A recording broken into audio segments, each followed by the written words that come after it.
Oh, is this thing on? There we go. Hey, you ain't subscribed yet? You ain't left a like or comment yet? Go ahead and do that before we start this vlog. Yeah. 2, 1, and salute. Hey. Charles. Hey. Salute.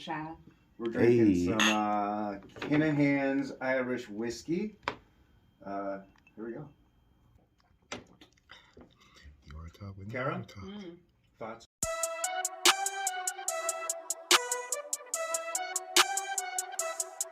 Yeah. A first impression means everything. You only get one.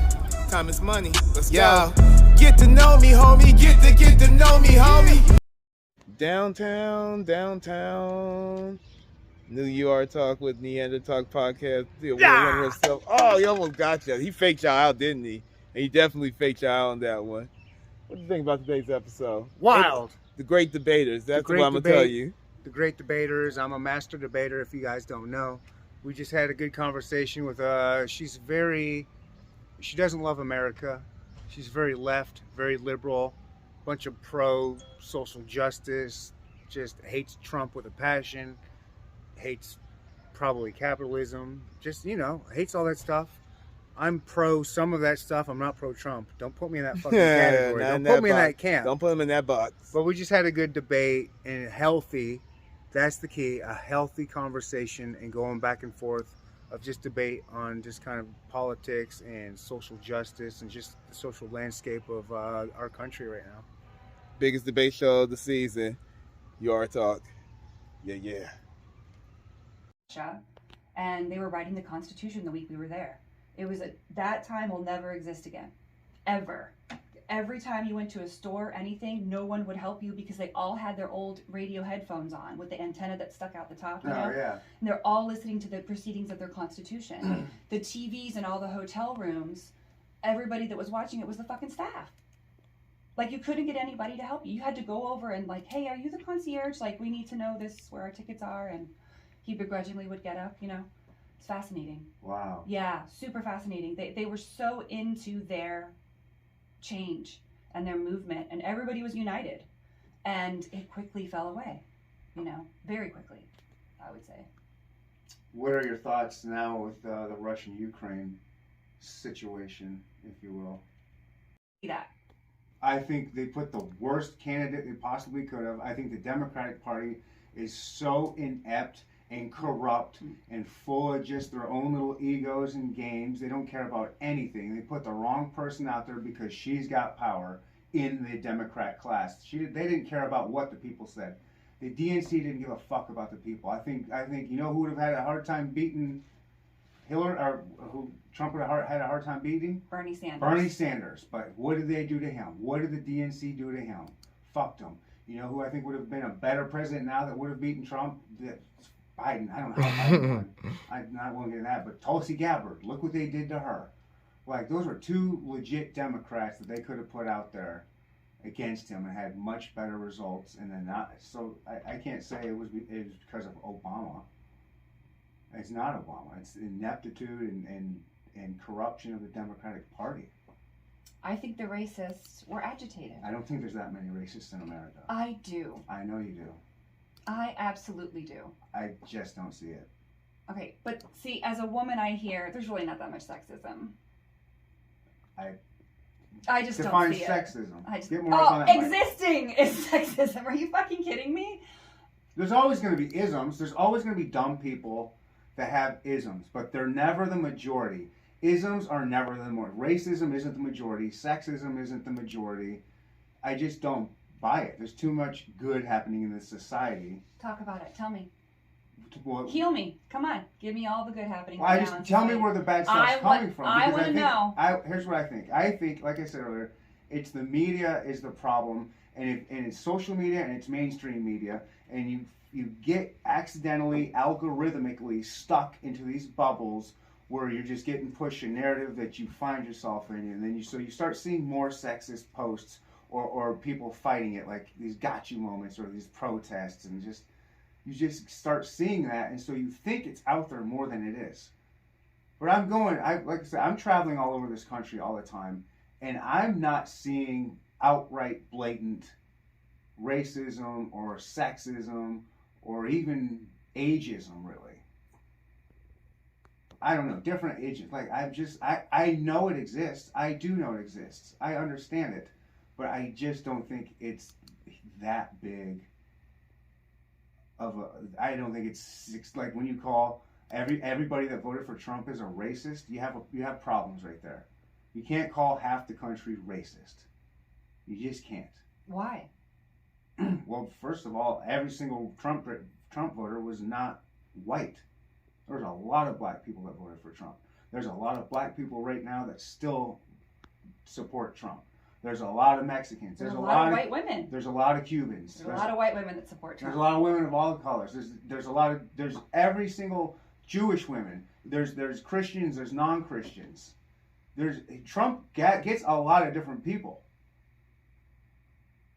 Yes, and so you can't say every Trump voter is a racist. Now, here's what I'll go with you at. Every racist is a Trump voter. That's sure. for sure. That's for sure. Okay, but that number is not that fucking big. It's just 5% rape ratio of men. There's no way a society could survive on that. Are you kidding me? I would argue that society has survived on rape for a very long time. 85%? Great, but listen, but you're not getting the point That's here. a huge Whether or percent. not that statistic is true, that men could, the point is that's how women feel. Well, then they need to read some books. They need to. Yeah. Well, why don't you think about how they must feel?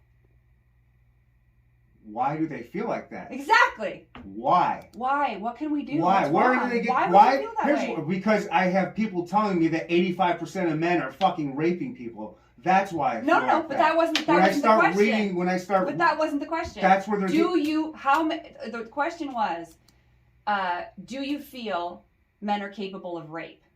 Do you think all men are capable of rape was the question. And then the answer led to the statistic that 85% are capable of rape. Okay. Capable. That's what I'm saying. So when you put that number out there and people and women are reading that, they start thinking, oh, I guess it's normal to think 85% of men can rape. No, that wouldn't be the interpretation at all. Why wouldn't it be? If No, that's the it would be information like you're that's getting, how much fear we're living with.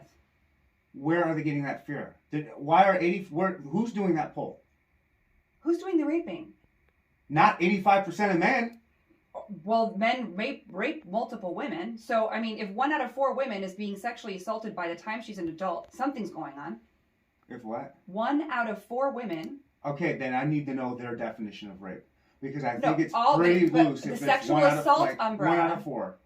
Like, there's a difference between I had sex somebody with regretful sex. Oh, I had a few drinks last night and we had sex. Now I'm wishing I wouldn't have. Or now my girlfriends are saying, oh, I can't believe you had sex. Like, and you get embarrassed and then you regret it.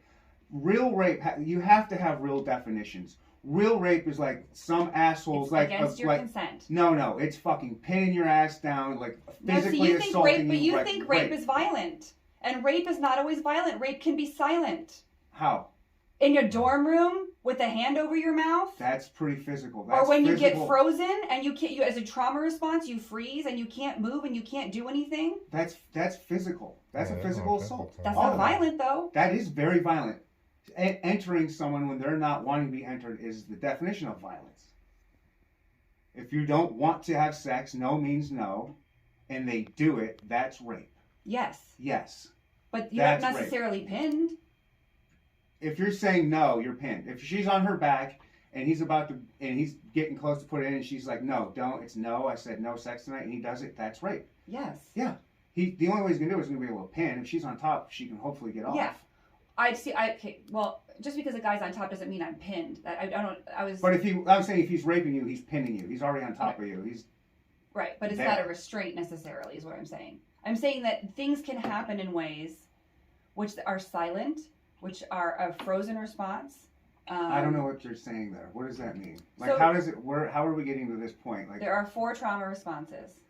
but like, when is I just need to know this definition of rape if 1 in 4 women are being raped. Because And Christians with guns. I'm not pro. I'm saying a Christian with a gun is a dude that's going hunting. I'm saying a guy that's starting a mass That's just shooter. a dude with a gun. That's just a dude with a gun. No, there's some.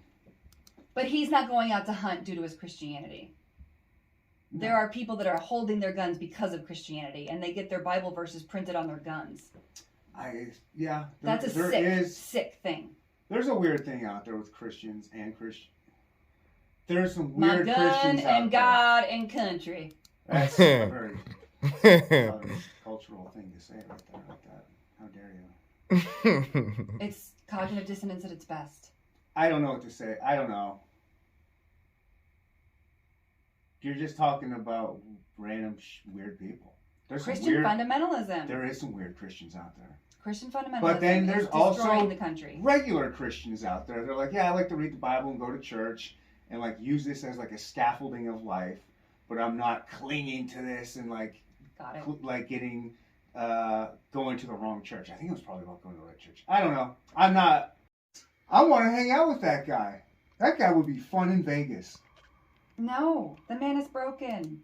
Broken people are the most fun to hang out with. Not necessarily. That guy You don't want to aid and abet that. I'm not aiding and abetting it necessarily. Maybe but I'm having fun. What's Burisma? Talk to me about this. This thing they've cooked up as being something. They haven't cooked it up. I'm not. Well, there was a coup that Biden put on. I don't remember how years. 2008 was it? Biden goes in there and they were investigating. You're talking about Ukraine? Yes, in Ukraine. He went in there and was like, there's a prosecutor that's going to prosecute this guy. And I can't talk on it. I'm too drunk and I don't remember. I was going to do a bunch of research before having you on. And I just didn't have, it was a long week. This is my. What's good to everybody? Appreciate everybody checking out the vlog. Don't forget to like, comment, subscribe, and appreciate y'all sharing too. Yeah.